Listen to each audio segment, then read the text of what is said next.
eduskuntaan valittiin eilen 62 aivan upoutta kansanedustajaa, joista 5 on nyt täällä.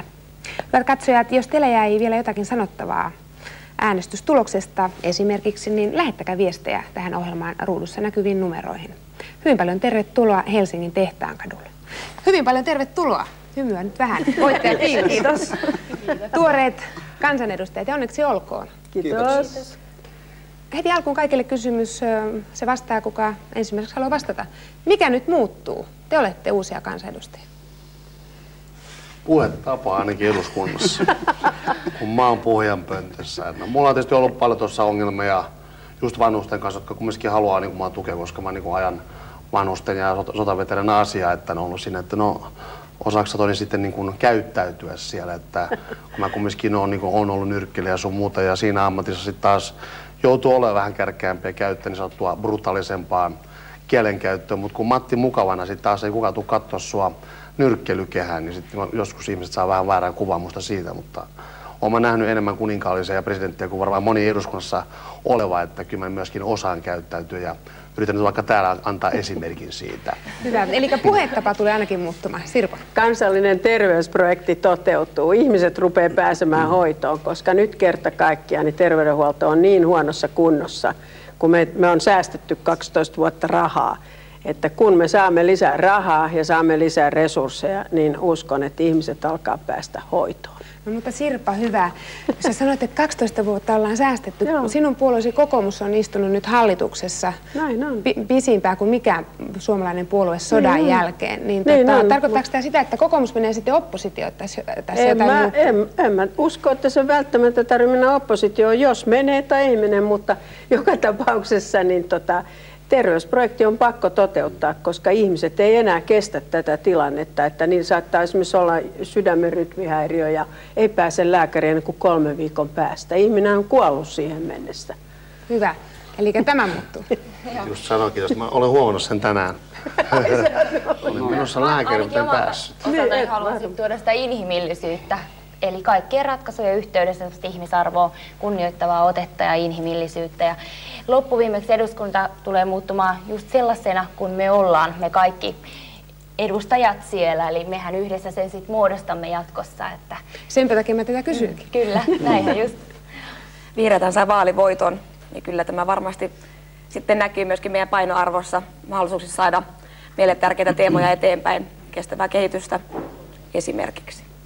Niin, keskusta sai myös vaalivuoto, ja vaikka mä olen sitoutumattomana keskustassa, niin kyllä mä uskon, että se vaikuttaa esimerkiksi aluepolitiikkaan, eli siihen, että tämä Suomen maa saataisiin pidettyä tasa-arvoisemmin asuttuna. Ja mitä tulee tuohon puhetapaan, niin Velttohan yritti sitä puhetapaa muuttaa ollessaan kansanedustajana, mutta ei se oikein muuttunut, että kyllä isoa laivaa... Loukkauksensa vetää, jos on vertaat mua Velttoa. En mä siinä mielessä, mutta hän yritti tuoda niin oman uuden puhetavan sinne.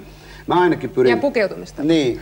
Mä yritän ainakin puhua niin kuin mahdollisimman normaalikielellä enkä kapulakielellä, mutta toisaalta joskus asiat on vähän komplisoituja, että niitä on pakko käyttää niitä vaikeitakin termejä. Joskus on olemassa just sellaisia termejä, joita ei oikeastaan pysty välttämään. Niin, se on totta. Ja se mikä on kivaa, kun Mikko laulaa meille, niin meille tulee hyviä juhlia.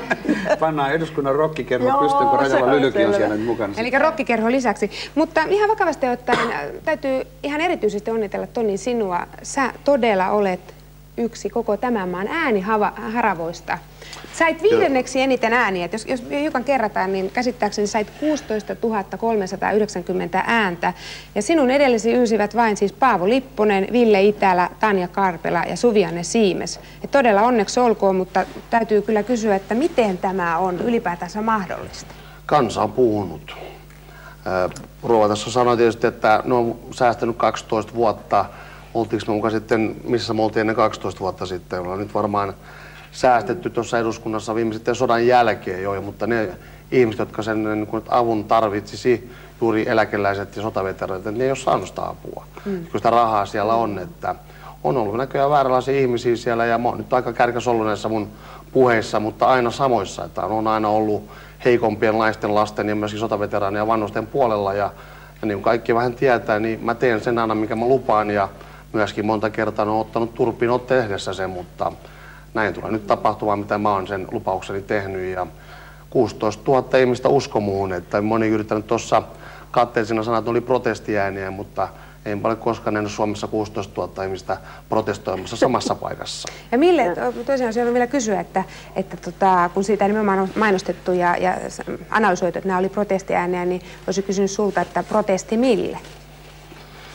No jos se on protestiääni, se on mulle ihan sama, onko ne vai ei. No kumminkin tuli mulle, jos ne olisi ollut protestiääni, niin miksi ne et mennyt Mikolle tai jollekin muulle? Että miksi mä olisin... On mullekin voi tulla protestiääni. Mähän on päinvastoin ehkä huonoin kohde protestoida nimittäin. Mähän on itse protesti tässä maassa, että mä haluan vaan uutta linjaa tähän maahan. Että kun mä lähdin täältä 8.3, niin silloin mummo katsoi kelloa. Se katsoi vaan sen takia, että oliko K-kauppa kiinni. Ei sen takia, että uskaltako mennä ulos. Ja mä halutaan vaan sen samaan kuntoon, kun mä lähdin täältä. Ja mennään myöskin tehdä sen. Ja Suomi turvalliseksi vanhuksille, naisille ja ne, jotka ei pysty puolustamaan itseänsä. Ja Suomi on rikas maa ja me ollaan aika velaton maa. Meillä on vain 40% PKT:stä velkaa, joka on Euroopan parhaimpia. Esimerkiksi Italiassa on yli 100%. Että kyllä meillä on varaa hoitaa ja varaa on köyhiä ihmisiä. Kehitysapua. On se niinkin toisaalta se on varaa. poliittisesta tahdosta kiinni, että nythän on suurtulollisten veroja vähän alennettu. Että toisaalta se on niin kuin kiinni siitä, että mitä halutaan satsata esimerkiksi poliisivoimiin ja tällaisiin. Mutta kyllähän toki tämä turvallisuusasia lähtee niin kuin ihan sieltä lapsista. Ja siis koko se, mikä tämä meidän niin kuin se kasvualusta, mistä lapset lähtee. Ja, niin, esimerkiksi se, että lapsiperheet, niitä täytyy auttaa. Esimerkiksi sellaiset perheet, missä toinen vanhemmista haluaa olla kotona. Sitä tulisi ainakin edistää tai ainakin antaa vaihtoehto, mutta sehän on ollut vähän ideologinen kysymys myös vasemmistolle, koska siinä ajatellaan, että se on tämmöinen hella ja nyrkin väliajattelu. Eihän se välttämättä tarvitse tietysti naisen aina olla, se voi olla myös mies, joka meillähän on kotihoidon tuki, mutta tietenkin se voisi olla parempi kuin Mutta tavallaan teiltä isoilta SDP:ltä, kokoomukselta, keskustalta mä haluaisin ihan vakavasti kysyä, että onko teillä jäänyt jotakin ymmärtämättä, mitä Toni Halme on ymmärtänyt, koska jos te olisitte ymmärtänyt sen saman, niin ehkä Helsingissä, Sirpa, kokoomuksella olisi tullut tämä 16 000 ääntä. Terveydenhuoltoon ei ole pantu tarpeeksi rahaa viimeisten 12 vuoden aikana, koska me käyttää nyt 7% PKT:stä. Se on niitä matalimpia koko OECD-alueella. Ja Ruotsi käyttää 8,3, eli se erotus siinä, niin se on 2 miljardia Toni, euroa. ymmärsi sen, kun ne äänet tuli nyt sitten hänelle, eikä esimerkiksi kokoomukselle tämä 16 000? Voi olla, että Toni on kerännyt niitä ääniä juuri, se on hyvin mahdollista. En mä nyt halua olla niinku kyyninen, mutta tosiasia on se, että tämän laivan kääntäminen, niin vaikka Toni on vahva mies, niin yksi mies sitä ei hirveän nopeasti pysty kääntämään, varsinkaan jos ei ole valiokuntatyöskentelyssä. Siinä on oikein, että ei hirveän nopeasti, mutta sen verran sä sanoit tuossa lausussa fiksusti, että ei nopeasti, mutta pystyy kääntämään. Joo, täytyy muistaa, että mä en ole siellä yksin. Siellä on 16 000 suomalaista, jotka uskoo mun takana ja varmaan se loppu 5 miljoonaa haluaa elää turvallisessa Suomessa, minkä mä pystyn tekemään. Teema on hyvä. Teema on hyvä. Mutta Mikko, esimerkiksi Mikko ja Satu ja Roosa myös, minkä takia näitä ääniä ei annettu esimerkiksi keskustalle ja kokoomukselle ja vihreille? Mitä analysoitte, että miksi Toni sai näin paljon ääniä? Siinä voi olla myös tämä kielenkäyttö, että jos sanoo jotain asioita suoraan ja vähän niin kuin populistisesti. Mä itse olen sitä mieltä, esimerkiksi mun kampanjani, niin mä olisin saanut puolet enemmän ääniä, jos mä olisin lähtenyt populistisesti liikkeelle. Väitätkö, että Toni lähti populistisesti? No on se, ei populismissa sinänsä ole mitään pahaa. Katsoa, että mikä populisti oli. Populisti on semmoinen, joka vetoaa kansaa. Minä jos kukaan olen populisti, nyt kun mulle laulaa sivulta, nimittäin populisti on se, joka tekee kansan, jota tämä kansa haluaa. Musta se ei ole huono asia. Mä en vaan tiedä, että kansa haluaa sitä, mitä mä pystyn niillä antamaan. Ja mitäs huonoa siinä on, että periaatteessa, mitä sä äsken sanoit, on se, että jos sulla on huono vaimo, niin että sä me uudestaan sen kanssa naimisiin. Sen takia te ette sano niitä ääniä. Voihan se olla, että Toni on hyvä jätkä. Ihmiset on tykännyt. En minä sitä sanonutkaan, mutta mä puhun nyt omasta kampanjasta, että asiasta joutuu aina maksamaan. Mä tein asiallisen kampanjan, jossa mä puhuin perhepolitiikasta, eläkkeistä, työttömyydestä ja näistä. Nämä ei ole mediaseksikkäitä aiheita. Mä sain puolet vähemmän sen takia ääni, mutta mä mieluummin otan 5000, mutta mä otin mieluummin ne asialliset äänet, kuin se, että mä olisin luvannut niin kuin liikaa, että mä muutan maan kerralla. Kyllähän vaalikampanja pitää tehdä niin, että pystyy katsomaan itseään peiliin vaalien jälkeen. 4 vuoden jälkeen pitää pystyä katsomaan. Että se ei auta, että on yksin oikeassa tai se, että saa paljon ääniä, jos kuitenkin asioiden takia on eduskuntaan menty. Ja se on silloin yhteistyötä ja sellaista toimintaa, että se kestää myöskin pitkällä aikavälillä.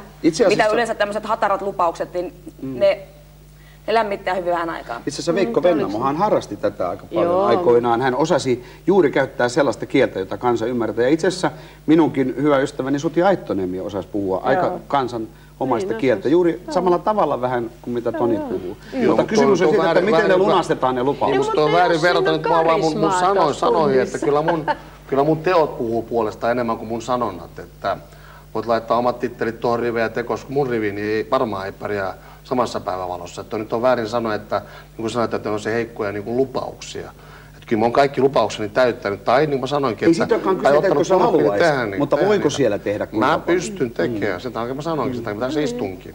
Yhteistyöhön se perustuu niin, kuitenkin. Mun mielestä on hirveän tärkeää, että on erilaisia ehdokkaita. Ja tässä just nähdään, että kuinka tärkeää oli, että Toni oli myös mukana ja me jokainen omanlaisenamme, että ihan varmasti äänestäjät voi aina löytää sitten sen itselleen sopivan ehdokkaan ja näinhän mekin kaikki ollaan tänne päästy, että siitähän se musta ihan upea, että ei voi mitään tiettyä yhtä sellaista tekijää ehkä sanoakaan, vaan just nämä persoonat. Silloin kun te puhutte tuosta puoluekuudesta persoonista, mutta kuitenkin ihmetyttää se, että kun ollaan isoja puolueita, tai te ootte, mähän on sitoutumaton, niin kuin Mikko myöskin, mutta perussuomalaisten riveissä, mutta jos mukaan tämä on, että kaikki saisi äänestää niin kuin haluaa, jos tämä on demokratia, niin miksi sitten sun pitää äänestää just niin kuin puolueen määrää? Että sä äänestä niin kuin sä haluat, vaan sä äänestät niin kuin Lipponen sanoo. Se ei ole demokratia. Se on just noin. Tai muuten sä et tuu seurata kahvitunta takaisin. Kyllä ne äänestää kuule ihmistä. Kyllä. Ei siis vaan sit kun sä oot siellä eduskunnassa, niin sä äänestät niin kuin sä saa äänestää. Puoluekuri tietysti mutta mä äänestän niin kuin mä haluan. Joissakin asioissa, joissakin ei. Silloinhan se ei ole demokratia, vaikka se niin sanotaankin. No mä sanon esimerkkinä, keskustalla oli kirkkoherra Osmo Puhakka sitoutumattomana kansanedustajana nyt viime kaudella. Ja siellä esimerkiksi, jos ajatellaan ydinvoima-äänestystä tai homoliittoäänestystä, niin keskustallahan meni ihan täysin niin kuin puolueen sisällä erilaisia mielipiteitä tuli. Nämä on erityiskysymyksiä, mutta kaksi oman tunnon kysymystä. Mutta voi oman tunnon mukaan äänestää, ja musta se on ihan hyvä asia. Vihreillähän ei ole ryhmäkuria. Ja myös Tampereella mä oon huomannut kaupunginvaltuustossa, me aina istutaan kaikista pisimpään, meidän kokoukset kestää kauan, koska meidän täytyy keskustelemalla, argumentoiden, hakea se yhteinen mielipide, joten hirveän usein monissa puolueissa niin saattaa äänestää jotakin niin kuin vähän vihertävästi ajattelemaan, vaikka jotain vihertävästi ajattelemaan demaria, jos se kuitenkin sitten käytännössä omassa ryhmässä häviää koko ajan, nuitaan äänestyspäätöksellä nurin, niin se ei näy missään. Mutta meillä se ei ole mahdollista, että jotakin yksittäistä edustajaa tai vähemmistöä, niin voidaan koko ajan nuijia. Tämä on se ruotsalainen mentaliteetti. Suomessahan se on niin, että toimitusjohtaja nuijii sen päätöksen. Eipäs nyt haukuta vähemmistöä. Mä oon nimittäin vähemmistö tässä, jos niitä ruvetaan. Ollaan niin suvaitsevaisia olevina. Vihreät teki hyvän aloitteen viime hallituskauden, kun ne erosi sieltä.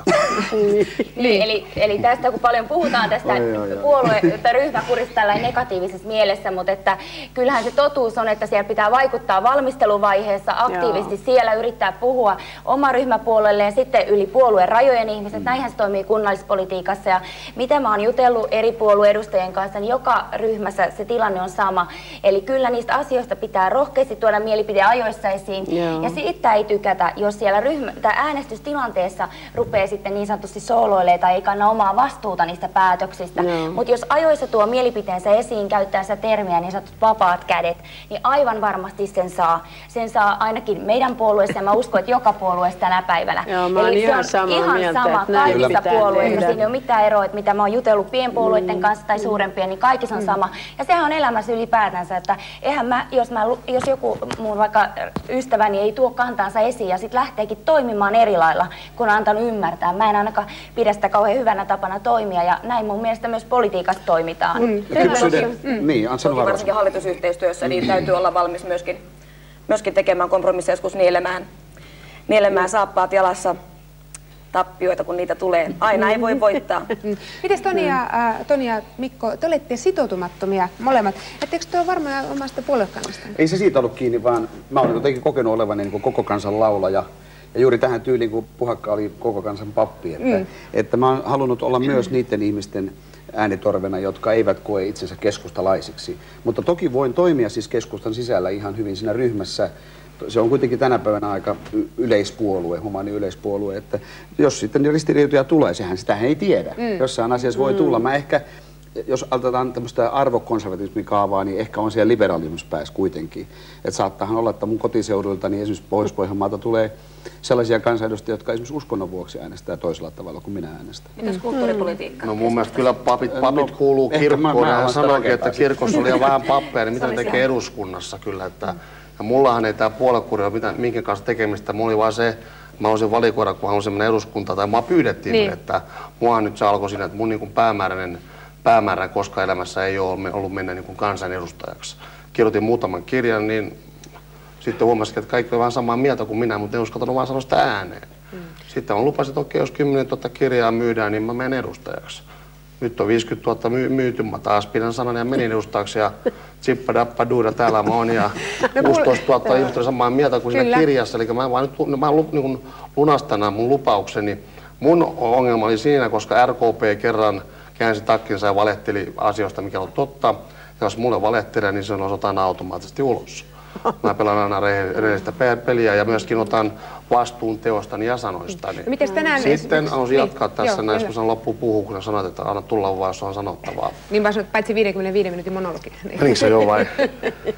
Ja sitten just se, että mulla oli se, että mulla myöskin oli 3-4 muuta puoluetta, jotka halusi RKP, no sitten jotka sai kenkään, kun valehteli kerran, mutta oli niin oikeistolaisia sitten taas. Ja moniahan haluaa tietysti iskeä tämän natsileiman mun otsaan, koska mun saattaa tulla lyöttyä tokkoja nämä tatuoinnit, mutta en ymmärrä miksi, vaikka mä oon vähemmistö itse. Mä oon Suomen ruotsalainen ammattinyrkkiläistä 40-kiloinen ja Suomen mestari. Mä oon todella vähemmistö. Ja mä en saisi mitään avustuksia tästä maasta, koskaan saanutkaan. Eikä mulla oli vaan se, että mä olisin katsoa minkä puolen niin riveissä voisi mennä sisään niin, että mä voin toimia itsenäisesti, koska mä en halua mennä sinne eduskuntaan heittopussiksi. Niin kuin sanoin, että mä en äänestä niin kuin se puolueen pomo sanoo, vaan mä äänestän niin kuin Suomen kansa haluaa, että mä äänestän. Sen takia mulla on sellainen niin kuin kansan ääni, myöskin nettisivuja, että niiden mukaan mä äänestän siellä, mitä kansa haluaa. Kyllä mua heittelee, vaimo heittelee silloin tällöin, että kyllä sekin psyykkisesti ainakin. Joskus fyysisestikin, että se on Pohjanmaalta. Niin. Ai se on sama kohtalo. Mä sain sen maailman, mitä mä halusinkin. Se puhemiehen nuija, se voi läsähtää paljon nopeammin. Ehkä joudut opettelemaan lyhyempiä puheita. Mutta vielä Tonilta haluaisin kysyä sen, että eduskunnassa on 15 minuuttia aikaa. Että onko pelkkää huhua se, että sä aiotkin perustaa nyt sitten ihan oman puolueen? Sitä en tiedä, mistä se on lähtenyt niin liikkeelle. Eilen tosiaankin oli noin 4-5 journalistia samaan aikaan, kysyi vähän eri kysymyksiä ja mä vastasin 2 kysymykseen samaan aikaan ja niin kuin tiedät, nykyään reporterit haluaa myöskin olla vähän kolumnisteja samaan aikaan ja panna omaa mielipidettä siihen omaan juttuunsa, niin ne sai vähän, siis ei millään tavalla. Että mä en vielä käynytkään. Voit sä muuten puvun päälle vai esiinnykset tällainen sporttisesti? Olihan mulla jopa tänäänkin aamupäivällä siinä kyllä mulla on niitä ja kaikki on muuten käsin tehty, että ei siitä ole huomioimaan, että tätä ruhoa ei ihan valitellaan puvulla saakkaan peitetty. Tämä oli hyvä aasisilta, nimittäin ajattelin, että mennään sitten tähän itse politiikan tekemiseen ja siihen tärkeimpään työhön eduskunnassa, mutta nyt sä et saa sanoa, koska annetaan Pekan soittaa ja jatketaan tätä keskustelua sitten.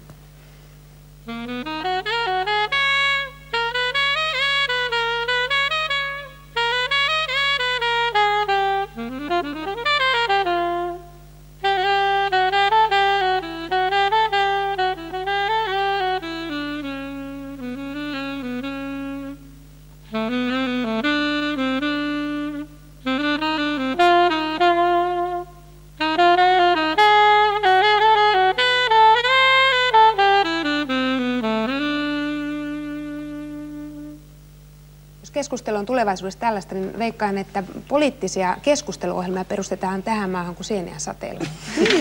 Sirpa, sä olit jo ehtinyt lausahtamaan, toivottavasti vastailut sama kuin Tonilla, että toimittajat on sitten näitä juttuja keksinyt. Ehdit käsittääkseni jo lausua sen, että saattaa mennä päätökset pieleen, jos asioista on päättämässä älä vielä. Ei tule väärä mun lausunto. Eikä nämä ei ollut toimittajien keksimiä, vaan ne värittämiä. Ei, vaan siis ne ymmärsivät oman kysymyksen, kun tuli 2-3 kysymystä samaan aikaan, niin ei tiennyt mihin mä vastasin, ja ne otti omat johtopäätöksensä siihen. En halua myöskään leimaa niin kuin toimittaja, että tähän saa tottumaan kyllä. Siellä haetaan ansoja. Älä huolehdi, mä oon joutunut joskus lukemaan iltapäivän, mitä mä tuun tekemään ja 7, mitä mä oon tehnyt. Sun puheesta, vaikka sä oot puhunut 10 minuuttia. Puheenjohtajana otan puheenvuoron ja esitän uudestaan kysymyksen Sirpalle. Eli siis Sä olet sanonut käsittääkseni, että voi syntyä huonoja tai jopa vääriä päätöksiä, jos asioista on päättämässä urheilijat ja laulajat. Tässä istuu nyt mä en missään tapauksessa aliarvosta, vaan mä sanoin, että kansallisesta terveysprojektin toteuttamisessa voi syntyä vääriä ajatuksia, jos ei siellä ole yhtään asiantuntijaa, että on vain urheilijoita ja laulajia. Mutta mä arvostan suuresti. Jos on kumpaakin, on vielä kirjailijakin ja työntekijä ja isänmaallinen. Ja sitten pitäisi olla joku asiantuntijakin joukossa. Mä uskoisin, että mä tulisin erinomaisesti teidän kanssa toimeen, että olette hirmu charmantteja kavereita. Ei terveyspolitiikkaa voi pelkästään lääkäreille jättää. Ei sitä eikä pidäkään jättää. Se on luottamusmiesten homma ja meidänhän täytyy olla tavallisten kansalaisten edustaja. Vaikkakin mäkin olen ollut toimittajana aikoina ja toimittajan tehtävä ottaa selvää asioista, mistä se ei tiedä. Mutta kyllä mun täytyy tavallisena kansalaisena ja perheen isänä olla edustamassa tavallaan niin kuin se on se kansanedustajan tehtävä. Mutta kyllähän se on hyvä, että siellä on asiantuntijoita silloin, kun niin suurista rahoista on kysymys. Niin kuin esimerkiksi 700 miljoonaa euroa ollaan nyt jakamassa terveysprojektiin. Niin onhan se hyvä, että siellä on semmoisiakin, jotka niin kuin sanoo, miten se siellä ruohonjuuritasolla on se asia. Että mä voisin selittää teille valiokunnassa. No ei yhden asian poliitikoilla ole eduskunnassa kivaa, koska käytännössä joutuu kuitenkin ottamaan kantaa moniin eri asioihin. Että sinänsä ja olisin halunnutkin kysyä vielä Sirpalta, että oletko sä sitten itse asiassa vain yhden asian poliitikko? En tietenkään. Mulla on pitkä elämänkokemus. Kyllä mä voin olla monen muun. Esimerkiksi mä oon yliopiston professori ja voin hyvin ottaa kantaa opetus- ja koulutustoimeen ja kulttuuriin, jos haluatte olla. Marjatta Stenius-Kaukonen oli itse asiassa, ei voi sanoa yhden asian, mutta hänellä oli tämä terveys- ja sosiaalisektori. Ja huikea asiantuntemus, että tavallaan tuli valtava aukko, kun hän lähti pois. Ja kyllä me nyt kuitenkin kunnioitetaan niitä vanhempiakin valtiomiehiä, esimerkiksi niin kuin Niinistö ja myös niin kuin Aho, että ne tiesi oman alueensa aika hyvin.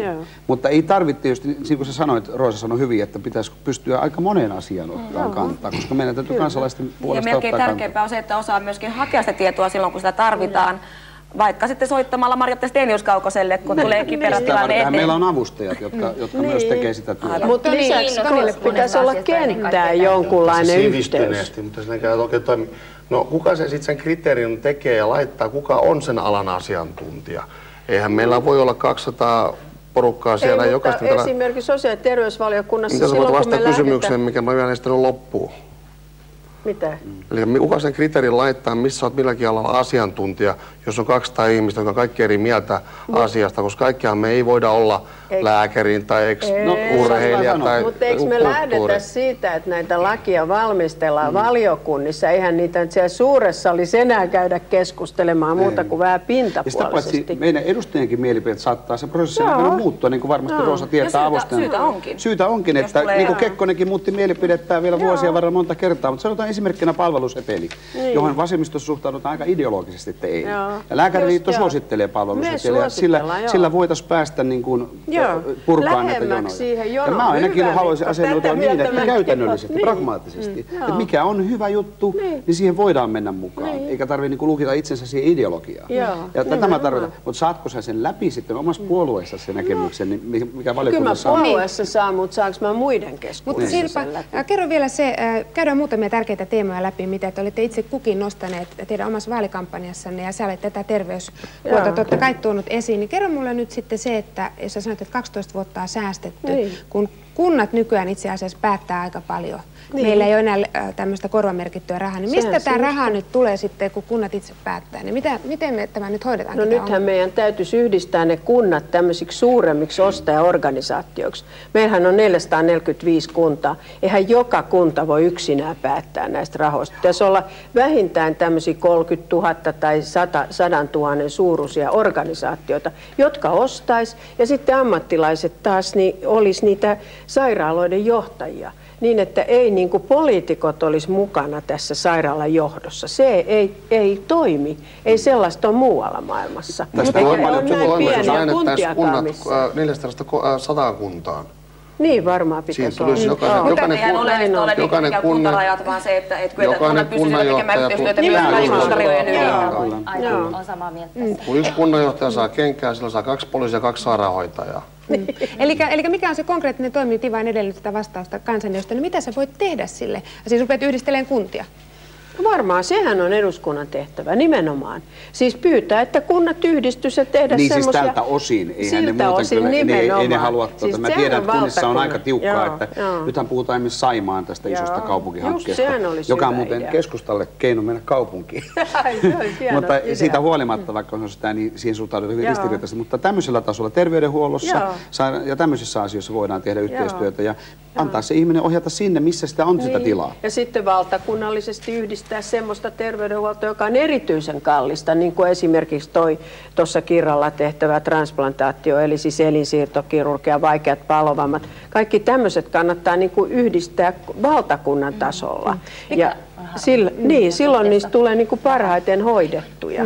Toni, olisiko sulla reseptiä tähän terveydenhuolto-ongelmaan? Just mä sen sanoin, että kun yhdistetään kunnat, on parempi 100 hyvää kuntaa kuin 400 huonoa kuntaa. Esimerkiksi Loimaan kunta ja kaupunki, ne näkee toisensa ikkunasta. Siinä on 2 tyhmää kunnanjohtajaa, joka nostaa 60 000 markkaa per kuukausi palkkaa, 2 poliisipäällikköä turhaa, pannaan ne yhteen. Meillä on silloin 4 sairaanhoitajaa, 4 poliisia siinä, eikä yhtään kunnanjohtajaa. Hei, poliiseissa kyllä olisi ihan kiva, että olisi myös lähipoliisia, että ei ole 10 kunnan alueella 1 poliisi. 600 ihmistä per 1 poliisi, kun Euroopassa on 300 ihmistä per 1 poliisi. Että näitä kuntia yhdistämällä me saataisiin näitä poliiseja. Ilman poliiseja ei voida myöskään estää rikoksia. Toni, observeera notis. Kerro vielä se, että kun olet kirjoittanut tätä yhteiskunnallista menoa Suomessa olet seurannut, niin mikä sun mielestä on sitten ollut se ongelma esimerkiksi eduskunnassa ja poliittisten päättäjien päässä, että miksi tämä tilanne on päässyt menemään tämmöiseksi? Mistä tämä ongelma johtuu? No oikeastaan suurin, mikä mä herätti se, kun Aho otti ja jätti oikeaan aikaan ja jätti likapyykkinsä sitten Suomen valtiolle pestäväksi ja hän sanoi, että kun ei hän viitti olla tuolla ulkona, miksi hän siellä olisi, kun painaa nappi sinne eduskuntaan. Miten niitä tuolla ulkona noitten luona? Ketä me ollaan noin? Me ollaan niiden palkanmaksajat. Silloin kun kansanedustajat niin erotti itsensä meistä rahvaasta itsensä vähän korkeammalle, siinä se ero ja se ongelma lähti. Ne on meidän palveluksessa, ne pitäisi meidän hyvästi tulla, niin kuin mä tulin tänne tekemään sitä. Toisaalta Aho oli nostamassa Suomea lamasta kyllä, että teki se kova duuni. Kyllähän eduskunnassa on laitostuu siinä, missä muissakin laitostuu. Eihän missään maailmassa. Suomi oli syvällä lamassa. Ahosta ei lamaa kohdannut, vaan Suomen kansalaiset huom. No joo, mutta kyllä hän yritti kaikki. valtioapua annetaan niin moneen pieneen yksikköön kuin Suomessa. Siis sehän on aivan mielenkiintoista. Edelleenkin, sä nyt kysyt tuossa hyvä esimerkki, nyt sotaveteranit otetaan ilmaiset hautapaikat pois. Miehet, jotka tosiaan... Vahinko, miten se voidaan vahinko? No se on vahinko. Sattuu tämmöisiä vahinkoja. Sellainen vahinko voi Helsingin rahatkin lähti, sekin oli vahinko. No entäs Jos Satu? Uosukainen tekee tuollaisen vahingon, se pitää jäädä Karjalaan ja sinne Venäjän puolelle, kun tämä Suomi yhdistyy. Meillä olisi ollut tällaista vahinkoa. Sadulle Niin tähän terveydenhuoltokysymykseen haluan muutaman näkökulman tuoda esiin, että se on tietysti näitä intohimoaiheita myös minulle, kun sosiaalialalla on töissä. Eli kyllä mun mielestä hyvin keskeisessä roolissa on myös ennaltaehkäisevä työ. Se on aina inhimillisempää ja se tuo myös säästöjä pitkällä tähtäimellä, eli siihen panostaminen hyvin voimakkaasti niin on hirveän tärkeää. Sitten tietysti sosiaali- ja terveyssektorin tarkastelu kokonaisuudessa ja sen ihan perusterveydenhuollon laadun takaaminen ja paikkojen turvaaminen sillä tavoin, että erikoissairaanhoidossa tuossa mä oon ihan samaa mieltä tässä perusterveydenhuollossa, mutta tämä ennaltaehkäisy, tiedätkö mikä on suurin terveysriski meidän elämässä? Se on tupakka. Millä sä sen ehkäiset? Siis minkä lain sä semmoisen säädät, että tupakka loppuu nyt ravintolossa ainakin semmoiset ilmastotilat, että niska tulee kipeäksi, kun siellä humisee oikein. Mä uskon, että tarkoitin sitä vaan se, että kun tupakoi. Mä en tietysti en koskaan elämässä polttanut yhtäkään tupakkaa, ja sitä ei kyllä varmaan huomaakaan mitenkään, mutta niin ideahan ei ole se, että se on samalla kannalla kuin rouva, nyt muista nimeä, niin teitä siinä. Niin. Että on just se ennaltaehkäisevä, joka niin sen tekee kaikki. Ennen kuin tullaan liian sairaaksi, niin silloin tulee jo liian suuret kustannukset. Ja se on niin aivan selvä asia. Ja se ennaltaehkäisee ne pikkuongelmat jo ennen kuin ihmiset tulee liian sairaaksi, jotta se kustannus tulee taas liian suureksi. Satu, sä oot käsittääkseni, jos et nuori, niin ainakin yksi nuorimmista tulet olemaan tässä eduskunnassa. Joo, kyllä mulle tällainen tieto on tullut, että mä Kuopus olisi. Niin. Kuitenkaan sä et vaalikampanjoinut kauheasti nuorten asioiden puolesta, vaan nimenomaan ikäihmisten ja lapsiperheiden olojen parantamiseksi. Minkä takia? Joo, no kyllä toki ne nuoret ja opiskelijatkin oli teemana ja heille järjestin tilaisuuksia ja muuta, mutta että kyllä mulle ikäihmisten asiat on myös hyvin lähellä sydäntä ja Gradunkin on tehnyt vanhusten oikeuksista ja niiden toteutumisesta vanhustenhuollossa, että kyllä nimenomaan siellä puolella on hirveästi kehitettävää ja ne on oikein niitä mun sydämen asioita. Eli ylipäätänsä vanhusten ja heikompiosaisten ja lasten asiat on niitä, mitkä on hyvin lähellä Sama kohderyhmä. Eihän kaikkien ihmisen tarvitse välttämättä ajaa juuri oman viiteryhmänsä. Ei olisi kauheita, jos tämä olisi juuri tällaista. Aivan. Ja monet iäkkäämmät voi ajaa nuorten asioita myös yhtä aktiivisesti, mutta että totta kai on hyvä, että siellä on niitä nuoria tuomasta omaa näkökulmaansa ja vähän niin kuin oman sukupolvensa ajatuksia asioihin, koska joissain tilanteissa ne vähän kuitenkin eroaa. Mulla se esimerkiksi tapahtui ihan luonnollisesti, kun 2 pienen pojan isä ja 2 pienen tytön isoisä. Niin mä näen koko ajan tämän lapsiperheiden asia ja tilanteen, että se on niin lähellä. Silloin se on niin helppo tavallaan eläytyä siihen asiaan. Niin sä puhuit kans näistä lapsista. Enemmän sillä, että ei pelkästään omakohtaisen tilanteen kautta, vaan ihan kaikkien vastuu pitää kantaa kaikista ihmisistä.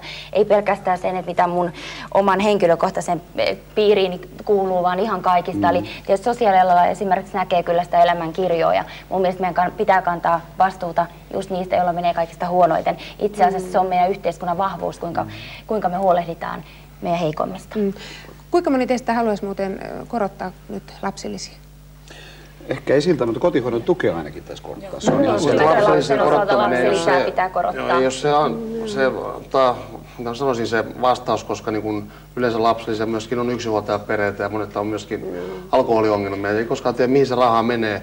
Jos laittaa ruoan alveen alas, niin silloin se saa suoraan ruokaa sitten vähemmällä rahalla. Silloin säästyy rahaa suoraan lapsiperheille. Eli sä et haluaisi korottaa lapsilisää, sä et käsittääkseni aikaisemminkin sanoa. Koska sä et tiedä, mihin se raha menee. Yleensä mä näen, kun dokut vetää tuolla kulmalla, vetää viiniä ja sun muuta, ne on niin lapsilisä rahaa. Mutta paat ruoan alveen 7%, on pakko ostaa se ruoka sillä. Eli lapsiperheet ovat 90-luvulla hävinneet ikään kuin suhteellisesti. Että sinänsä siinä on kyllä aidosti korjauksen varaa. Mutta että kyllä mun mielestä kiireellisin juttu on tämä pienin vanhempainpäiväraha, eli niin sanottu minimiäitiyspäiväraha. Eli siis sehän varsinkin yksinhuoltajat niin pakottaa toimeentulotuen piiriin ja se on kyllä rikollisen alhainen. Joo, olen samaa mieltä, mutta kyllä tämä lapsilisä ja tietysti kun meillä ei ole varmaan mahdollisuutta yhteiskunnassa korottaa kaikkien lapsien lapsilisää tuntuvasti, niin silloin pitää keskittyä esimerkiksi tämän ensimmäisen lapsen lapsilisän nostoon, koska tällä hetkellähän se on toistepäin, eli ensimmäiset lapset saadaan vähän vähemmän kuin seuraavista lapsista ja ensimmäisen lapsen kohdalla on eniten hankintoja tehtävänä ja silloin se kohdistuu kaikkiin perheisiin, niihin, joilla on monta lasta ja niihin, missä on yksi tai muutama lapsi, että kannatan sitä hirveän. Ei tässä katso niin suppeasti sitä, että lapsi lisää. Just se, että mä olen sanonut, että jos kaikki urheilu ottaa, niin kuin kaikki lapset yleensä kuitenkin urheilu tai harrastaa. Jos urheilu ja harrastaa taas koulusidonnaista ilmatteeksi, taas jäisi enemmän rahaa lapsiperille pitää huolta lapsistansa. Kaikki urheilu ja kaikki harrastukset on koulusidonnainen ja ilmainen niin kauan kuin lapsi käy koulussa. Tämä toimii Yhdysvalloissa. Yleensä suurin osa yksinhuoltajaperheessä menee, rahat menee lasten niin kuin urheiluun. Pitää ostaa uudet skrinnarit, uudet räpylät, pitää olla viimeisen päälle uikkarit sun muuta. Tähän se rahat menee. Ja kun lapsi on lapsi, niin se haluaa kokeilla kaikki urheilulajeja. Ja mun mielestä koulusidonnainen urheilu, ja sillä, että lapsi pitäisi kaikki urheilulajeja kokeilemaan, niin silloin se löytäisi, mikä se oikein on. Eikö Niinistö sanonut, että kiivetkää puuhun? Se ei maksa mitään. Niinistö on oikeassa siinä, että veroja pitää maksaa. Mutta tämä ALV tuntuu olevan nyt sellainen, joka ihan oikeasti niin tämä porukka voi siihen vaikuttaa, koska jos ALVn alarajaa nostetaan, niin se auttaa pienyrittäjiä työllistämään. Se on Keski-Euroopassa paljon korkeammalla tasolla ja mä tiedän, se myös helpottaisi harmaan talouden suhteen. Nimenomaan panee rahaa liikkeelle, niin saadaan lisää veroja. Vähän, mutta kumminkin lisää, koska raha lähtee liikkeelle. Ja nyt selvästi ilmapiiri on tullut sen tuntuiseksi, että tässä alkaa nyt tulla sitä tukea tälle alvin-alentamiselle vähän joka suunnasta. Mutta puhutaan vielä ei niinkään välttämättä ruoan alville, koska palvelujen. Siis palvelualojen alvissa on kuitenkin kysymys nimenomaan työllistämisestä. Meillähän ei kauheasti veronalennusvaraa ole, mikäli me aiotaan hoitaa muun muassa terveyspolitiikkaa. Et kyllä silloin niin on järkevää ne mahdolliset veronalennukset suunnata työllistävällä tavalla. Ja sitä paitsi suomalaisten pitää pyrkiä vaikuttaa muuhun Euroopan viinaveron suhteen. Viinan hinta olisi siellä kovempi. Joku tämmöinen vero laskee, meille tulee rahapula. Niin, puhutaan vielä hetki huumeista. Vaaleissa vihreät kohahdutti huumelausunnoillaan ja sitten Osmo Soininvaara selitteli. Roosa, sulla on ollut tekeillä väitöskirja huumausainepolitiikasta ja sä muun muassa sallisit kannabiksen kasvattamisen kotona omaan käyttöön. Miksi? Joo, no, tämä nyt ei sinänsä ei ole mun mielipiteeni tutkijana, koska mun väitöskirjani aihe on toinen, mutta siis missä käyttäjiä pitäisi rangaista ja tämä vähäinen kotikasvatus menee mun mielestä siihen käytön piiriin. Minkä takia sun mielestä sitä ei pitäisi rangaista ja sitten saisi kotona kasvattaa vähän? Mennään, että lapsen myöskin vähäinen viinan dokaaminen himassa olisi ihan ok. Kysytään Ei asia kerrallaan. Jos vastaan, joo. Kysymys ei ole niinkään siitä, että se olisi ok tai mä erityisesti kannattaisin tai että kysymys olisi huumemyönteisyydestä, vaan käyttäjien tuomitsemisen ja rankaisemisen kautta niin ei välttämättä helpoteta hoitoon hakeutumista tai näiden todellisten huumerikosten selviämistä, joka kuitenkin pitäisi olla se päätavoite. Mutta kyllähän mun mielestä meidän huumepolitiikan olennaisin juttu on tämä hoitojärjestelmän kuntoon saattaminen. Että esimerkiksi Tampereella, mun kotikaupungissani, niin heroinisten korvaushoito on vuoden jono. Mutta voi pitää heitteille jättää. Kommentti tähän, niin sen verran sanoa, että tämä on semmoinen tabu-asia. Mutta varmaan kaikki heroinikäyttäjät aloitti sitä kannabisesta, kun vähän himassa aloitti kasvaa. Te kaikki saatte sanoa Roosa on tässä ihan oikein sikäli. Vaikka mä oon sitä mieltä, että näitä kannabistuotteita ei tule vapauttaa millään tavalla, ja satun sitä vähän jotain tietämäänkin, niin tilanne on se, että kuitenkin niin kuin pitäisi päästä asialliseen keskusteluun.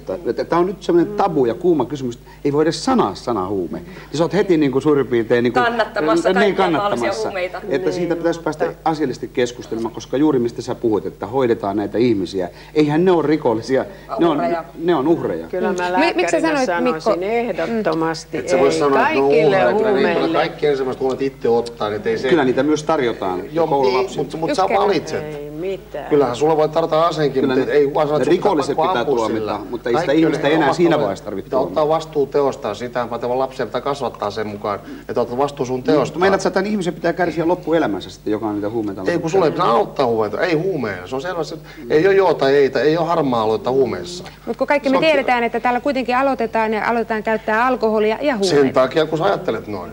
Mutta tässä asiassa se on reaalinen fakta. Olen sinun kanssa samaa mieltä. Eli ei ole tämmöistä harmaata aluetta, että mun mielestä se, kun puhutaan miedoista ja kovista huumeista, on toisaalta niin antaa väärän viestin nuorille, koska oikeasti kaikki huumeet on kovia ja missään nimessä en hyväksy kannabistuotteiden laillistamista. Mä puhuinkin siitä, että voidaanko tästä keskustella asiallisesti niistä uhreista, jotka ovat jo siellä. Sitähän Roosakin keskustella, se meiltä puuttuu. Mutta niinhän meillä on mielisairaanhoitokin erinomaisen huonosti järjestetty, ei ole niillä raukoilla. Mutta onko tässä ero nyt kuitenkin se, kun Roosa on sanonut, että hän sallisi kannabiksen kasvattamisen kotona omaan käyttöön, niin sallisitko sä, Mikko? No en mä sallisi sitä. Entä te? Mutta auttaisi niitä uhreja. En mihinkään tarkoita. Tämä on laitonta. Hoitojärjestelmästä kun puhuttiin, minusta oli hirveän tärkeää, että se nousi esiin ja ainakin oman työn kautta on noussut esiin, että erityisesti nämä huumeäidit, niin heille on tosi vähän paikkoja kyllä meidän yhteiskunnassa vielä. Ja kuka uskaltaa tulla ulos sieltä? Yksi hyvä esimerkki on Tampereella huumeäitien hoitoyksikkö, niin siellä hyvin harva näistä raskaana olevista huumeita käyttävistä äideistä on uskaltanut neuvolassa kertoa tästä ongelmasta juuri rangaistuksen tai huostaanoton pelossa ilmeisesti. Mutta että kun tähän kyseiseen hoitopisteeseen saa tulla myös anonyymisti. Eikö meillä ole vaitiovelvollisuus? Eihän me voida sitä kertoa. Sellaiselle ihmiselle pitää antaakaan lasta, joka pystyy itsestään huolehtimaan. Ei lasta pidä rangaista, sillä ei että äitikin on ollut tyhmä. Ja siksi pitää olla niitä hoitopaikkoja. Mutta se on just, että mä huomannut, kun mä tulin Jenkeistä Suomeen, niin täällä ei vieläkin, niin se huume ei ole, ymmärrä, kuinka vaarallinen se tulee olemaan noin 10 vuoden päästä. Koska on täällä vielä edelleen vähän sellainen tabu ja sellainen hauska ja bilettämisjuttu, että ei taju, menisi tuonne Englantiin katsoa esikaupunkiin. Se tulee olemaan brutaalia ja sitten se on ihan myöhäistä. Koska me hyväksytään se hoito nyt jo, eli silloin me hyväksytään myös se käyttö. Suora stoppi hoidolle ja kaikille käyttämiselle. Kuinka kova linja sä ottaisit? Mä pystyn poistamaan huumeet Suomen kadulta 4 vuodessa. Mistä lyödään vetoa? No vaikka presidentin paikasta. Mä oon ollut maissa, missä sitä ei ole, eli mä tiedän, että se toimii. Sen takia mä äsken sulle sanoin, että ei sä oot väärässä. Tämän pystyy tekemään. Mä kyselen teidän mielipiteitä. Mä en pysty sitä tekemään, mutta Suomen kansan avulla ei se helppo tule olemaan. Mutta mä oon ollut maissa, niin 4 maata, jossa ei huumeita ole kadulla. Mutta miten se toteutetaan? Toni, sano se sun resepti tavallaan. Jos mä sanoisin, niin sä olisit jo presidentti. Mä tuun kyllä ilmoittamaan sen. Sen takia mä tulin kansanedustajaksi. Sano ensin, mikä maa, missä tehdään näin? Tanska, Taimaa, Bangkok. Mitä? Tanska vai? Kristiania. Niin, nimenomaan, mutta se on vaan siellä, mutta se on vaan siellä saarella, siellä kadulla huomioon. Mä sanoinkin, että kuunnelkaa nyt mun helppoa suomen kieltä, kansainvälisesti ymmärretään. Mä en sano, että mä poistan huumeita Suomesta. vaan kadulta pois lapsen ulottuvilta. Ikävä kyllä huume on niin kova bisnestä, että rahasta taipuu melkein kaikki kerron. Se on mahdotonta, joten mä pystyn... Tässä on sikäli kyllä pointti. Mä en voi olla, että mä pystyn sitä haistamaan. Tässä on sikäli pointti, että nyt kun EU laajenee ja meillä tulee siis Baltian maat ja siis Puolat ja nämä tulee mukaan, niin tämä on kyllä aika räjähdysaltis tilanne. Sitten ollaan paskat housussa ja suoraan sanoen. Sen takia se on meidän eduskuntakaudella. Niin kauan, ei hätää, jos mä oon siellä. Ja sitten täytyy muistaa myös nämä seurausvaikutukset, mitä huumeiden käytöstä aina syntyy. Eli siinähän on seurauksia, sosiaalisia seurauksia monenlaisia rikollisuuden kautta ja monen muun tekijän kautta, että myös se tulee huomioida näissä keskusteluissa mun mielestä nykyistä enemmän. Mutta kyllähän tämmöinen yltiöpäinen päihteiden käyttö, oli kysymys mistä päihteestä tahansa, niin on usein pikemminkin oire ja se alkusyy on jossain muualla. Että kyllähän siellä on tosi inhimillisiä tragedioita taustalla ja sen takia mua tämä tuomitsemisen linja niin vieroksuttaa, että se kuulostaa niin julmalta. Kyllä mä sanon, että kun miehet esimerkiksi tuolla maaseudulla, mistä naiset on lähtenyt pois, ne tanssii härkäparina, niin kyllä siitä tekee mieli vähän viinaakin ottaa ja päihteitä. Että se elämän tilanne on ajautunut jo alkuperin niin huonoon tilanteeseen, ei ole koskaan päässyt töihin, syrjäytynyt ihan täysin. Sen jälkeen otetaan mitä tahansa ainetta. Ja tähän tarvitaan just ennaltaehkäiseviä toimia. Aina jaksan intoilla joka tilanteessa. Mielenterveyspalvelut on hirveän olennaisessa. Ne on huonosti järjestetty. Meillä on mielenterveyspalvelut poistettu Suomesta, että meillä on sairaat ihmiset niin kuin vankiloissa. Se on yksi suuri syy kanssa. Ihmiset ei enää tiedä oikeastaan väärästä, kun ne pyösee tuolla hullu. Meillähän 5 vuotta sitten suljettiin näitä sairaansijoja mielisairaalta ja ajettiin ihmiset kadulle, eikä niillä ollut mitään avohoitoa. Ja koulujen osalta niin testejä enemmän takuulla auttaisi, että olisi riittävästi koulukuraattoreita.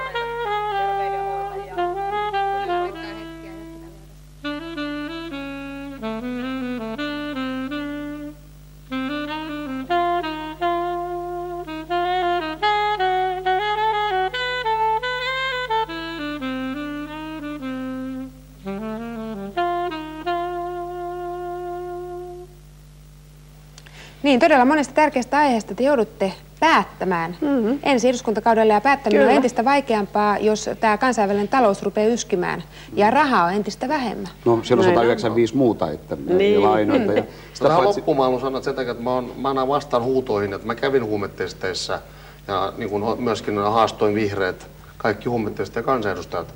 Mä kävin siellä ja puhtain paperin tässä istun. Tervetuloa klubia näyttämään esimerkkiä nuorille.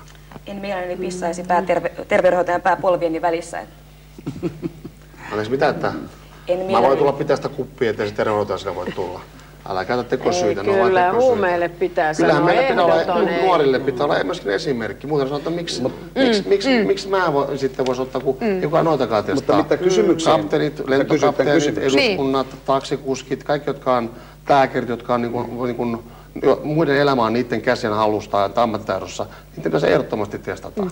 Hyvä, mutta huumeita me ei ratkaista tässä nyt, mutta vastaako Mikko tähän kysymykseen? Niin, kysymys se, että meillähän on siis ryhmässä eduskuntasihteerit, meillä on asiantuntevia ihmisiä myös apuna siellä, me on mahdollisuus käyttää asiantuntijoita, meillä on kirjastot, meillä on kaikki mahdollinen, että kaikki voidaan ottaa selvää myös asioita ja valiokunnissa, mistä ne päästään kädellä, niin valiokunnissa tietysti työskentelyssä, että ei meidän tarvitse jokaiseen mielipiteet olla tässä vaiheessa. Kyllä, tokihan 4 vuoden aikana, tai seuraavan 4 vuoden aikana tulee eteen kyllä todella isoja päätöksiä. Meidän täytyy varautua siihen, että kun suuret ikäluokat siirtyvät eläkkeelle, ettei meidän elatussuhde, siis se, että kuinka paljon on työtä tekeviä ihmisiä ja ei työtä tekeviä ihmisiä, ettei se mene ihan nurinkuriseksi. Että ellei mitään tehdä, niin me ollaan siinä tilanteessa, että meillä on ruotsalaiset verot ja portugalilainen sosiaaliturva. Täytyy sanoa, että Suomi on edelleenkin aika rikas ja onnellinen maa. Että kyllä meillä on nyt vähän enemmän varaa näihin asioihin. Mutta tänä keväänä meillä on tulossa heti nyt kuukauden päästä tulossa kaikki EU-ratkaisut. Niin. Aika isot EU-ratkaisut ja se on kova juttu. Meidän täytyy lukea paljon kotiläksyjä, koska se on mitä tapahtuu. Se ei kukaan puhunut mitään siitä, että itse asiassa kaikki Suomen tuet, koko tämä liittovaltioajatus, hyväksytäänkö me, minä ainakin vastustan sitä. Eli kaikki nämä asiat... Aika sammutettuja lyhdyn on kaikki puolueet menneet, eikä... No mulla on nettisivulla ollut tästä, mutta ei monellakaan ole. Ehdokkaita, Joo, ei sit ollut mitään. Ja tämä olisi ollut mun mielestä tärkeämpi asia tuoda esille kuin Irak. tässä keskustelussa, mikä käytiin näiden päivän. Minkä takia se olisi ollut sun mielestä tärkeää? Se on tärkeää, koska ollaanko me vielä itsenäinen Suomi, mistä Toni koko ajan puhuu, vai ollaanko me EU-liittovaltiossa, josta määrätään entistä enemmän meidän asioita? Vielä on miehiä tuolla Suomessa, jotka elää tämän maanpuolustusilla taistelee rintarottingilla. Niin, mutta jos sut lailla liitetään Brysseliin. Meillä on hyvä esimerkki Ruotsissa. Me voidaan seuraa niitä, mikä toimii, mikä ei. Ruotsilla menee 33 miljardia euroa ulkomaalaisten höysäämiseen per vuosi. Nyt te sanoitte äsken, että nyt tulee tämä uusi eläkekanta. Kyllä mun mielestä se on naurettavaa, että yksi ulkomaalainen saa markkaakaan enempää eläkettä tai avustaa kuin suomalainen eläkeläinen tai mummo tai vaari. Se on väärin. Tämä on yleinen linja EU:ssa. Ja me ollaan silloin kohta siellä kohta. Sun on pakko välittää. Suomen eduskunnalle ei kohta mitään merkitystä, jos nämä suunnitelmat menee läpi, mitä EU suunnittelee. Se on ihan vaan sumua. Se on vaan direktiivejä, ei ne ole lakeja. No joo, mutta kyllä ne määrää paljon. Tarvitsemme lisää työperustaista maahanmuuttoa, mikäli aiotaan saada. Meillä on 330 työpaikkaa täytettävänä tätä työtöntä Suomessakin, että kyllä täytetään niitäkään ne, sitten katsotaan muita työpaikkoja. Tässä 50% pitäisi työpaikkoja lisääntyä, jotta me tarvittaisiin lisätyövoimaa. Ja näin ei tule käymään 10 vuoden Onko se niin kuin maahanmuuttajia vastaa sitten tavallaan? Ei vai ottaisit se jotain kuitenkin sisään? Että suomalaiset teitä ulkopuolelle. Antakaa suomalaisille töitä. Tänne voi muuttaa niin paljon ihmisiä, kun haluaa, kunhan niillä vaan töitä ja maksaa veroa. Nimenomaan. En mä sitä sanonut. Mutta entä tämmöinen kaikki on kääntää tuonne, onko tämä isänmaallisuus jotenkin pelottavaa teidän kanssa? Miten pitäisi muuttaa Ruotsiin nyt sitten? Niin. Se on hyvä, että on isänmaallisia, koska EU, jos me ollaan EU:ssa täysin liittovaltiossa, niin on syytäkin olla isänmaallisia. Kun EU tulisi presidentti. Mutta se ikäluokka, joka tämä maa on rakentanut sodan jälkeen, niin missä mekin pitää nyt olemaan, kyllä niitä pitää palkita. Mutta pystytkö sä Tonia ollenkaan ajattelemaan humanitaarisesti? Eli suomalaiset on joskus joutunut lähteen pakoon jonnekin, jos esimerkiksi puhutaan pakolaisista. Hyvä esimerkki, kun meilläkin oli sota Venäjä vastaan ja iskettiin ryssät pinoon tuonne itärajalle, niin munkin äiti oli myöskin Ruotsissa ja mun täti tuolla Ruotsin sotalapsena. Mutta ne tuli pois, että kun sota oli ohi. Ei ne sinne jäänyt. Ne, jotka jäi töihin, kiitoksia, että muistutit tuossa ja tuossa on hyvä esimerkki. Eikö haluaisin kysyä? Suomalaisessakin on sota loppunut 5 vuotta sitten jo. Tarkoittaako tämä, juuri sitä olisin kysynyt sinulta, tarkoittaako tämä sitä, että sun mielestä nyt sitten esimerkiksi Somalian pitäisi palata sinne? Ja kaikki muutkin, joilla ei enää nälähätää. Se on selvää, että auttaa pitää niitä, jotka tarvitsee apua. Mutta jos ne ei enää tarvitse enää, niin miksi ne on tällä meidän rahalla elää? Kun meillä kuulemma ei ole niin paljon rahaa, niin kuin sanotaan, että ei ole 10 homekoulua. Mitä muuta olette tästä mieltä? Pikemminkin voimavara meidän yhteiskunnalle. Rikastuttaakin meitä. Joo, mutta maahanmuuttajan mukaan on tullut myöskin ne huumeet, mistä me puhutaan. No ei nyt. Mutta se, että Toni, kun sä puhut näistä, että isänmaan puolesta on taisteltu, niin ajattele sitä, että Saksa ottaa nyt takaisin direktiivillä sen, mitä se sodassa ei saanut. Eli kohta me ollaan kaikki niin kuin EU:ssa suossa polviamme myöten. Ja se tulee tänä keväänä vastaan uudelle eduskunnalle kaikki nämä. Muun muassa maatalous pannaan aivan alas Suomessa. Mäkin joudun pyytää vaimoni 2 kertaa, niin se meni mukaan naimisiin. Pyytäähän saa aina, mutta kaikki ei saa mitä haluaa. Pitäisikö sun mielestä erota sitten EU:sta? Kyllä. Mä oon sanonut, että Suomen suurin ongelma oli jo mennä EU:hun. No mitä Mikko on mieltä? Mä oon sitä mieltä, että me ei voida ehkä enää erota, mutta meidän pitää pyrkiä vaikuttamaan siellä. Me ollaan pienenä kansakuntana kyllä tosi pieniä siellä, mutta täytyy yrittää taistella. Niin kuin. Ja nyt kun tämä itälaajeneminen tulee, niin meidän osuus vieläkin pienenee entisestään. Puolat ja nämä on kaikki Saksan mukaan. Eli ei erota, mutta esimerkiksi nyt on mielenkiintoinen tilanne. Meille on tulossa maahan uusi hallitus. Ja jos ajatellaan esimerkiksi hallitusohjelmaa, niin aloitetaan vaikka Mikosta. Jos ajatellaan taloutta, niin mikä sun mielestä pitäisi hallitusohjelmaan kirjata ihan tämmöisenä ykkösasiana talouskysymyksenä? No mä en usko tuohon veronalennusjuttuun niin kuin semmoisena suurena pommina niin paljon kuin esimerkiksi kokoomus on sitä liputtanut, että sillä saadaan talous pyöriin, että kyllä meidän täytyy tämä hyvinvointiyhteiskunta säilyttää, mutta juuri tämmöisenä kohdennettuina pienyrittäjille ja palvelualoille, työn sivukulujen vähentäminen, tämmöinen. Niin kuin, nämä pitää saada hallitusohjelmaan? Sanotaan, että jos tämmöinen meikäläinen, mä oon 22 vuotta ollut pienyrittäjä, jos mä pystyn työllistämään 1 tai 2 ihmistä, niin sekin auttaa. Nyt tämä ongelmahan on se näillä isoilla firmoilla, että kaikki on kiinni maailmanmarkkinoista. Kuinka maailmanmarkkinat vetää, välillä joutuu heittämään porukkaa ulos sieltä. Mutta tämä on arvopolitiikkaa ja kotimaan politiikassa päätetään sit siitä, että miten näitä rahoja, pieniä niukkoja jaetaan. Niin Mikko, vastaus siihen, mikä olisi päällimmäisenä ykkösasia, mikä pitäisi saada hallitusohjelmaan, nimenomaan kun puhutaan taloudesta, talouskysymyksistä? Kyllä tämä työttömyyden hoitaminen, koska sinne menee nyt niin paljon rahaa, että kun se saadaan ongelma ratkaistuu, niin sen jälkeen sitä rahaa jää muuhunkin. Eli työttömyys alas kuinka paljon? No nythän tämä paperi on tulossa sieltä tältä Sailakselta. Niin, ja mä oon sanonut sitä, että me ollaan aivan nappiukkoja ja akkoja tuolla eduskunnassa ennen kuin päästään AY-liikkeen kanssa rakentavasti puhumaan työn säilymisestä ja siitä, että miten voidaan niin kuin joustaa esimerkiksi työpaikkakohtaisesti. Nythän esimerkiksi Vanhala puhuu Suomen Pankissa siitä, että pitäisi laajentaa palkkahaitaria, että tulisi myös selkeästi niin kuin vaikka mieluummin töihin pienemmällä palkalla kuin se, että pidetään ihmistä 1,5 vuotta juomassa kaljaa tekemättä yhtään mitään. Satu, hallitusohjelmaan, mikä on sinun toiveesi ykköstalousasia, joka sinne pitäisi ehdottomasti kirjata?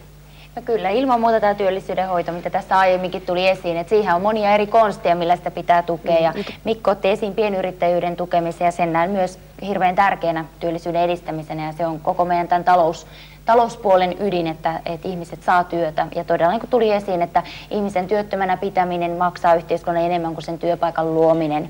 Ja toki tarvitaan sitten monenlaisia muita työllisyystoimia siinä rinnalla. Roosa. Joo. Mitä Roosa? Meillä on loppuaikakohta, niin. Vihreä verouudistus, jonka idea on se, että työn verotusta alentamalla voidaan ja vastaavasti nostetaan ympäristö- ja energiaveroja, niin näin voidaan suunnata paitsi ekologista rakennemuutosta edistää, niin myöskin helpottaa työllisyyttä ilman, että me menetetään tärkeitä verovaroja kaikkeen siihen kun tieteeseen, taiteeseen, terveyteen, mitä tässä nyt on tullut esille, lapsiperheasiat sun muuta. Valintoja pitää tehdä, Sirpa. Ykkösasia, hallitusohjelma. Siis hallitusohjelman ykkösasia on tietenkin terveysprojekti, mutta jos sä taas tarkoitat tätä Mutta se on seurausta siitä, että saadaan nämä isot asiat kuntoon. Tätä talouspuolta, niin kyllä nyt työttömyyttä on niin kuin 12 vuotta tai 15 vuotta jo hoidettu, eikä se ole tämän alemmaksi mennyt. Et luultavasti siellä on niitä pitkäaikaistyöttömiä, jotka ei työllisty enää millään keinolla. Liikaa luotettu siihen, että talouskasvu itsestään hoitaisi työttömyyden, niin sitä se ei tee. luultavasti ne vanhenevat ja siirtyvät eläkkeelle. Ja sitten totta kai nuorisotyöttömyyteen täytyisi niin kuin kiinnittää huomiota. Että työvoima ja työ kohtaavat. Nimenomaan, että meillä olisi niinku semmoisiin ammatteihin koulutusta, missä on työtä, niin kuin terveydenhuollossa. Herran Jumala, kun ei ole enää ihmisiä vanhainkodeissa eikä sairaaloissa kääntämään vanhuksia. Miksei siihen kouluteta ihmisiä? Toni, sinä sait enemmän ääniä kuin ehkä meidän tuleva pääministerimme. Emme tietenkään tiedä, onko hän keskustalainen. Mutta mitäs olisi sun ykkösasia?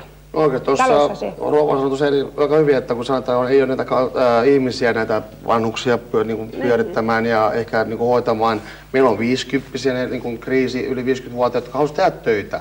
Ne voisivat saada huojennuksia, ne firmat, jotka niitä työllistää. Ja sitten pannaan ihan vaan suoraan valtion kevennystä yksityisyrittelijöitä. Ota 2 kaveria duuniin, saat niin paljon helpotusta sun firmalle. Työttömyys loppuu juuri siihen. Ja arappalaiset ja sitten Sossu, kun voi laittaa kiinni saman tien siellä 4 miljardia markkaa plussaa per vuosi. Ei se niin vaikeaa, koska jos haluaa vain yrittää. Siellä on yksi pommi sellainen, että kukaan ei halua olla viimeinen työnantaja, koska se joutuu maksamaan niin paljon eläkettä. Nyt mulla on viimeinen kysymys teille kaikille. Meillä loppuu aika. Aloitetaan Tonista. Kenestä toivot seuraavaa pääministeriä Suomeen? Vaikea kysymys, kun on niin huonoja vaihtoehtoja, mutta en missään nimessä Jätteenmäkeä tai Lipposta. Jos niin Itälä vaikka olisi se... Itälä, selvä. Sirpa? No mä oon kanssa kokoomuslainen, mun täytyy sanoa Itälä. No, ilman muuta Lipponen. Kyllä pääministerin henkilöä tärkeämpi on se, että mitä asioita sovitaan hallitusneuvotteluissa. Kuka pääministeriksi? Kuka se toivomus? Katsotaan. Koska Roosa ei sano, niin mun täytyy sen verran kyllä... 2 kertaa. Nyt sanoa, että totta kai mä Anneliisin ja haluan, mutta täytyy sanoa, että Soininvaarakin on ihan fiksu mies, että jos tarvittaisiin kompromissi... Kiitos, Mikko! Jos tarvittaisiin kompromissi, sehän voisi olla joku suurten puolueiden ulkopuolella. Kyllä. Lipponenhan sanoi, että Soininvaarassa elää sisällä pieni sosiaalidemokraatti. Tai keskustalainen. Niin kuin kuulemma kaikissa suomalaisissa.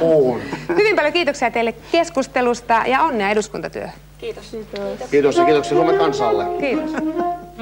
Kansa on puhunut.